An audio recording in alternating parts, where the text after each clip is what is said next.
Kay lagi laagan man ka, aw i-ready na imong mga tiil din ha, kay musaka tas ibabaw sa bungtod. Oo, ibabaw sa bungtod ni. O sige, tara, adto ta sa Jufen Old Street, New Taipei City, Taiwan. Dili ka pwede magpalata ka sakit imong tiil din hi kay 350 stone steps ni no, about 200 meters from bottom of top section of the town. Ingon ana. Unya kung hangakon ka ayaw ka problema kay pwede ra man ka muundang along the way sa imong pagsaka yut. Dili jud ka pwede mag plastic diri nga kaya ra nimo kay di jud nimo kaya labi nagdili ka magsigig baklay pasaka yut. Og ang imong training pag baklay yut mga 5 km lang nun nya straight imong dalan aw diri hangakon gihapon ka kay super steep ang dalan ingon ana. As you can see sa video yut pag abot diri sa taas gipang-uhaw gipang-kapoy gipang-gutom. Natural kay nag-burn man jud ka calories pag kat nimo yut. Pero dili gid problema kung asa ka makapalit kay pertig yung daghan nagpamalitanan og pagkaon dira imnonon etc. yut. Ang problema lang jud kay di ka basta-basta mamalit din kay wa ka kabalo kung unsay lasa sa imong paliton nya mahal.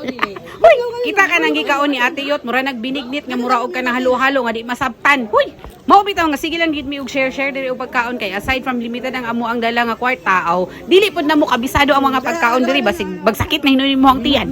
In fact mga bayot aw naayoy mi kauban nga nangita gyud og CR kay lagi nabigil sa ipo-ipo ang ihang tiyan yut ingon ana.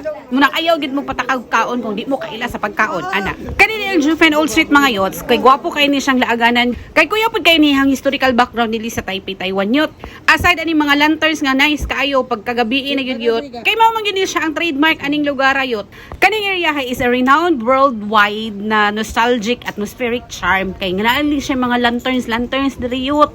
As you can see naman sa video nice kaayo tan-awon ang mga lanterns nga naglinya gikan sa taas hangtod sa ibabaw sa mga dalan-dalan yut o tan-awan nice kay no. So according sa ilahang history ang Jufen was once an isolated village that boomed into a crowded bustling town during a gold rush in the late 19th and the early 20th century. Unya sa pagkakaroon kaning mga former mining structures house, tea stalls, local boutiques and cafes mo ni siya ang inspired sa mga aiming tea houses nga located lang po sa mga kilid-kilid sa mga hagdanan. Unya kani mga street foods dinhi mga madidaghan jud kaayo ni naglaray dinhi kay lagi panghikayat sa mga turista para mutangkilik pud sa ilahang mga local products. Kaning Jufen Old Street mga madilayo-layo gid ni siya dito sa Taipei kanang kuan kanang area of responsibility nga daghan kaayo mga dagkong building. Bukid na gid siya madi.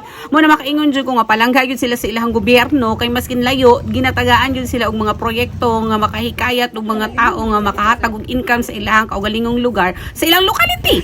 Biton jud sa gobyerno ang ilahang pangwarta dito sa lugar nga murag isolated na pero lagi maayo man ang pagdumala sa ilang gobyerno aw di gyud mazero ang ilahang mga lugar-lugar nga layo sa dakong syudad. So follow me for more laag kay daghan patag chikahan. Bye.